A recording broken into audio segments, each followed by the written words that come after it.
The Joe Rogan Experience. During my day, Joe Rogan podcast by night, all day. Hello and welcome to the DecuMap Experience. My name is Birol Koja Islam. I'll be the host on this current podcast where we'll discuss about our favorite tax system. So as you may know, our fellow government actually tries to do something and even think how to fix the budgetary deficit and improve our economy, which is quite cute and beautiful. That finally these guys with the mansions and the luxury cars think about how to make the lives of ordinary citizens better, which is very good. And which way they found to do this? Taxes. One of them argues that we have to raise taxes, we have to maintain progressive tax system in order to make the rich people pay their fair share. Also, they raise the taxes on individual entrepreneurship up to 16% in order to fix our budgetary deficit. Well, there's always ongoing debates. What kind of system is better? System that prefers economic growth or economic equality? Let me present our guests. First is Yedir Khan, political science student who claims to be economic nationalist, who really believes that we have to maintain progressive tax system in order to rich people, to make them pay their fair share, to fix the budgetary deficit and maintain social and welfare programs in order to make the life of ordinary Kazakh people, all of them better, not only the rich people. And especially he argues about the idea on imposing tax on rich corporations and CEOs, progressive tax system, especially for the foreign oil companies who dumps out our oil because it's our national pride and good, and we have to somehow make them pay for it. While on the other hand, we have Yes Sultan, international relations student, first year also, who claims to be the libertarian, who supports deregulation, minimal government interference in the market and economy, a real capitalist who believes that the capitalism may not be the best, but the best from existing one system. And now, let's start. So, as we know, 10% of the richest people in Kazakhstan own 60% of the welfare in our country. Well, that creates economic inequality. And economic inequality has been always the reason of many protests in the recent years. And we have to somehow fix it. Also, we have a huge deficit in our budget, despite we have very big amount of rich people. But what we have to do with them, Yedir Khan? How we can fix that? Thank you, Sam, for the introduction. It's great to be here today and discussing a topic that affects every citizen of Kazakhstan, tax system. My name is Yedir Khan, and I'm here today to argue in favor of a progressive tax system as a solution to our budget deficit and growing economic inequality. And now, before you all roll your eyes and say another tax talk or it's boring topic, let's discuss why and make sense why we should know about tax system and how it affects our everyday life. First of all, tax it's how our government funds schools, medical welfare, and the hospitals, roads, and even national defense. It's about making sure that everyone contributes fairly to our economy, to our government, to our motherland. And I'm strongly support progressive tax system where when you earn more, you pay more. To contribute to the society, for common welfare. Yeah. Very beautiful idea, sounds great. What do you think, Ruslan? Well, first of all, I'm really thankful again for this beautiful introduction, but personally, as a human being who lives in Kazakhstan also, I do not find this idea is good, because it's very easy to appeal to such things as funding for schools or military and other things, because both of us can agree with the fact that the main drivers of the economy is businesses. Small businesses, middle businesses, and big business. Mm-hmm.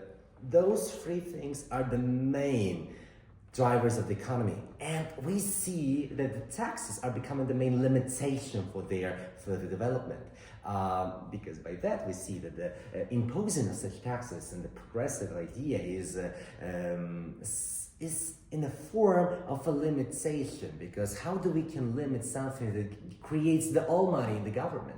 The all money for this motherland which is exists, about which Idilhan talks, could exist and because of these drivers, and now we're thinking about to impose new boundaries for it, for new limitations, which I do not find as something good, because such ideas to combat social inequality, like raising taxes and etc., are absolutely temporary.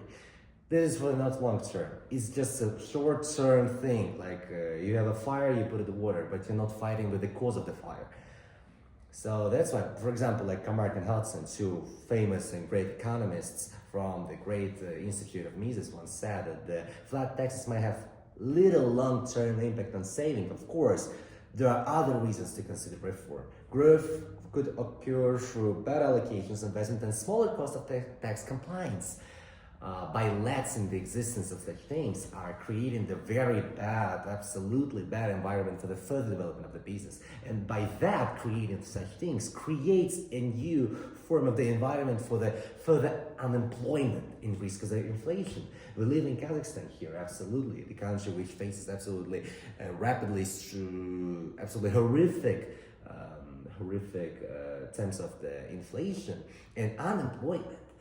While we're talking about imposing more boundaries again, more taxation on such businesses, we are creating an idea to do less employment for the people, because the main employer in this country are the small and middle businesses and big businesses, which we're talking about here. So by saying that, we see that the business create more contribution for the country, for itself. By stating that, I do truly believe that imposing such thing as the progressive tax is absolutely, in my understanding, horrific for the further development. We can cut the further development and create a system where the government, or where the economy and the business can go to the shadows. So that's how I saw that. Do you have any?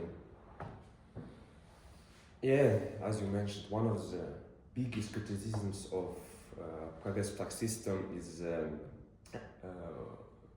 on the wealthy that it will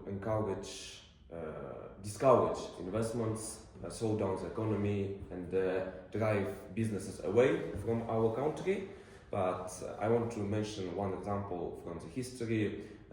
According to tax expert Avi Yonah and his work entitled "Why Tax the Rich: Efficiency, Equality, and Progressive Taxation," published in 2002, the United States had a top marginal tax rate at 91% after the World War II and 1950s, where it's not about all your revenue, 91 and the all revenues, 91% go to the government, but when you reach one point of the max your revenue, like for example, $1 million. After $1 million, every your $100, after every your $100, you pay $91 to the government. And at this point, the United States reached one of the biggest economic growth, and the economy increased twice or even 3 times, according to Avi Yonah. And this shows us that high tax rates alone do not kill economic growth. In fact, and the well-structured tax system will bring more money to the government and to invest in infrastructure, to invest in the system that will even free the business. And if we bring it to the Kazakhstan, where we have a very big economic and budget deficit and a huge economic inequality, because we are dependent on the oil export, and which makes our economy vulnerable to economic crashes. And if we increase the taxes on wealthiest people on our country, the exporters of and the owners of oil companies, these corporations, we can reduce the deficit without increasing the taxes for bottom and for small class, for middle class, and for ordinary people. That is fair for every people. Will make a justice, maybe, and efficient way to strengthen economy without. That's it. Well, I really like that you brought the history here because, we always have to look up to history, and especially like the part when you brought the United States, because really, we remember what happened in the 20s, the Great Depression, and we remember Franklin Delano Roosevelt and his New Deal. Yeah. Basically, he raised the taxes. Many people called him a radicalist for that it will destroy the business environment. We have to know that's a crisis. This is a crisis. We have to support business. A great job. He raised the taxes. He created numerous amount of regulations, but he saved the economy. And as you said, it worked at 40s, 50s, 60s. Yeah. Worked the best time for America, the Nixon, Kennedy times. And yes, it really worked it. And I really like that you brought the history. But we also remember the Reagan Revolution. We have to remember what happened during Carter's era.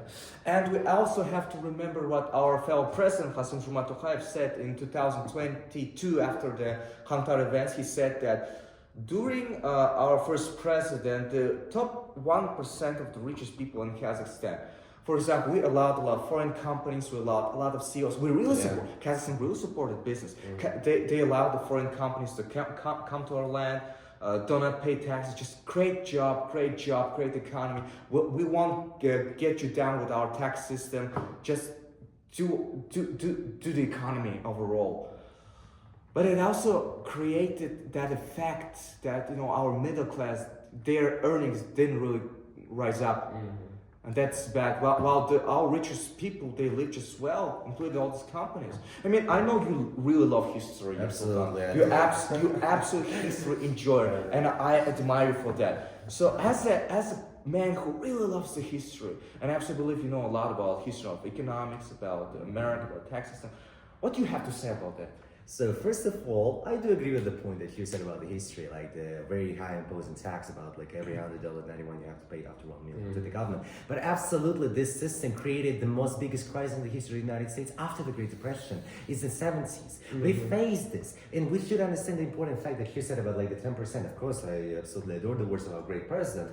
You see the problem that happened after this imposing high taxes under the President Roosevelt. Only the biggest companies existing right now. There is a really true and big fact about the monopolies which exist in the free market. By imposing such big taxes of the progressive idea, we killed, not we, like United States killed. I'm sorry, it's about you. The United States killed the small businesses. It's killed the middle businesses, which was sold to the big companies who could live under such things. Because it is very important to understand, also in the example of Kazakhstan, that those biggest companies, for example, oil companies, which are also the main drivers of the economy, was created by such things as progressive tax and whatever. Because strong governmental regulation as an idea of doing such a good thing as helping someone creates more problem.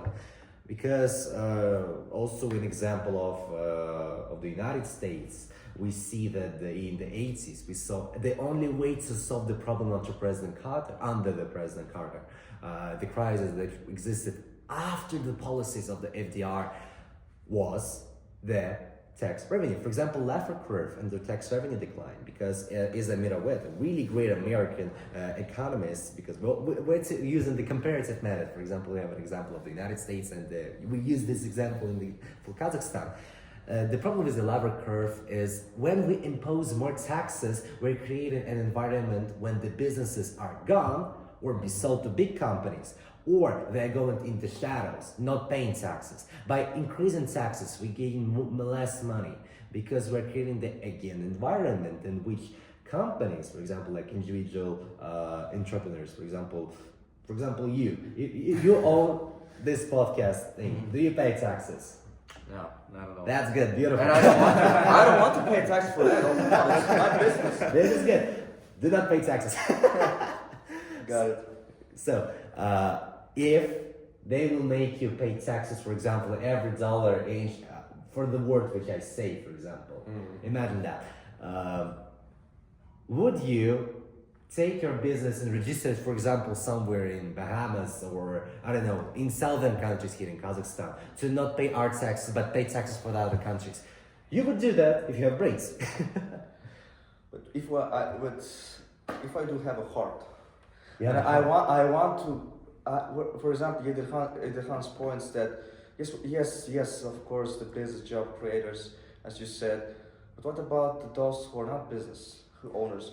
What about the workers? What about the welfare? They have to go to schools. They cannot afford the schools. They have to use Medicaid, Medicare. What if we gonna just excuse that they are creating jobs and jobs and jobs? About the contribution, because our main goal here is to fix the budgetary deficit. If we just excuse them, just say it's okay, you create jobs, don't pay taxes. What about for those who don't own business? What about the middle class? So basically, as I said earlier, I was joking about you not paying taxes. Pay Yes. taxes. But flat taxes. But flat taxes. Okay. The problem is, while we imposing such thing as progressive and trying to destroy this very narrow and fragile system of economy by implementing the governmental existence in it, we are, my favorite word for the day is environment. Environment in where we will see that the government will have less money if we will increase the taxes, because now people are avoiding taxes in Kazakhstan. We see that the many individual entrepreneurships are used just for vanishing money, like money laundering. Isn't it better to have the strict amount, for example, like a flat tax, for example, as we have like 16.5% of VAT, which some people are trying to even increase? Isn't it enough for using it for military, for schools, for other things? Because it is enough. We see, and the schools exist right now with this amount of money, and we see that those money are being eaten by corruption, being used by some interested spheres. So why should we give more money for the people who can steal them, while we can increase the life of people here in Kazakhstan? So, okay, let's conclude our podcast. I want to give a word to Yedirkhan. He has heard enough. And I believe he has something to say, something to conclude, and I really want to hear that. Yeah, there is a point of, I absolutely agree with you that we cannot give money to the people that we cannot trust. Yeah, absolutely, because the corruption, etc. Yes, I absolutely agree with this. But let's talk about inequality, because right now we have a tax system that works in favor of the wealthy people and those people that have luxury cars, mansions on one side, but basically 60% of the Kazakhstani people cannot afford even basic health care. They cannot buy medicines, and it's the other side. And how can we deal with it? For example, economists Piketty and Sayers in their work, How Progressive is the US Federal Tax System, a historical and international perspective published in 2007, argues that in countries where taxes on the rich have been lowered, inequality has increased drastically. That we see in Kazakhstan. The rich are getting richer, and while wages of ordinary people struggling with the inflation. And for example, I can say that right now, and beginning from the next year, every higher education universities in Kazakhstan will require IELTS exam for the students when they are applying to the university, even with the United Nations testing. That cannot be stand in my head because IELTS exam costs 80,000 tenge, and while the salary of the ordinary Kazakh people around 100,000 tenge.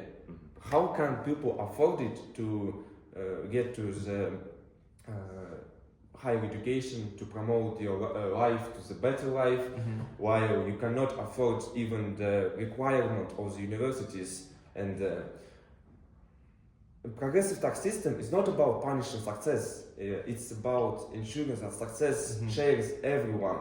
And while billionaires and multi corporations play a fair share, if they play a share, we can fund education, healthcare, and social programs that share this success and give everyone a better chance to better life. But we are inclusive, that we can sit here today, we can record this podcast at the best university, but not everyone has a chance to this. Yeah.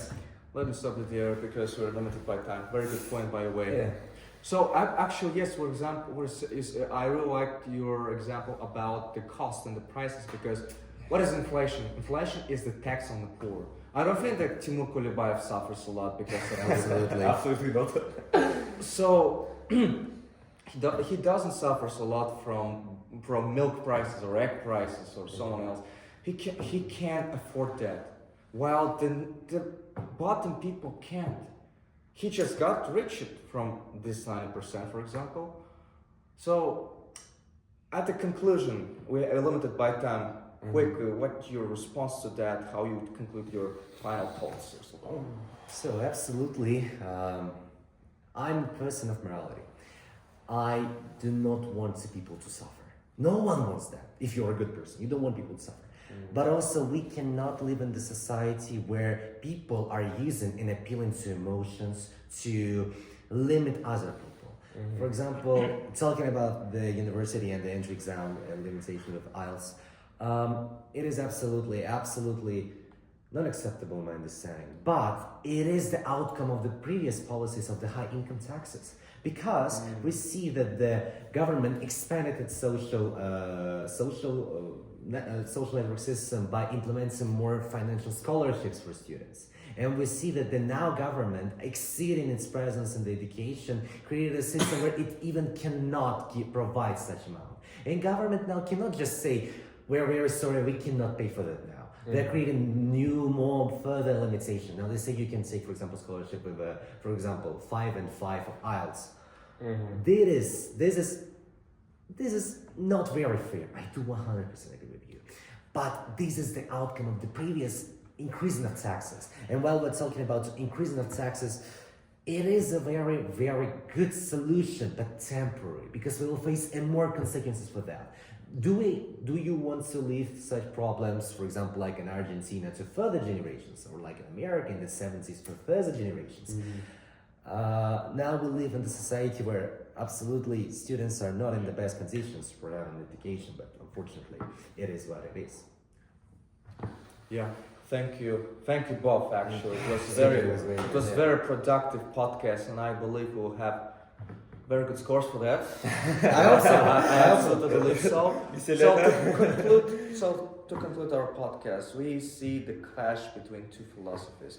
We have both people with good intentions. They really want to help people, but the approach, how they choose to do it, is completely different. If we're gonna say, can we say that Yedekhan is not right, that he is not fair? No, he is absolutely fair. For example, we have the richest people on earth. We have the richest people in Kazakhstan who don't suffer from inflation, who don't suffer from those economic instability. But we have the poor people, we have the middle class. Let's help them somehow. You're rich enough. Be good, please, to help your own citizens. But from the other hand, how the effect, about the term of effect. It may benefit, for example, for a short term. But what about the recession? What about at the end of the day, they are those who create the job.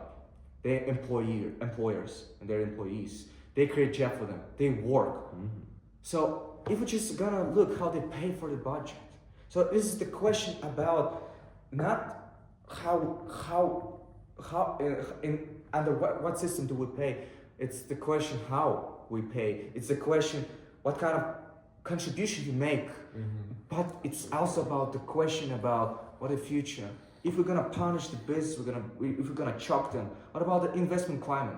And if the businesses from these progressive taxes, which they consider as the attempt to choke them and punish them for success, they will leave our country. Who create jobs? Who will pay taxes? And at the end of the day, if there is no tax because business don't pay, because we don't have business, what kind of education, what kind of welfare, what kind of Medicare can we talk about? It was very productive, and it's I believe it's very thoughtful. Absolutely. And thank you both. Thank you too. Thank you. It's been very productive. All right. Thank you for joining us. Thank you. Thank you. And Bye, everybody. Goodbye. Goodbye. Goodbye.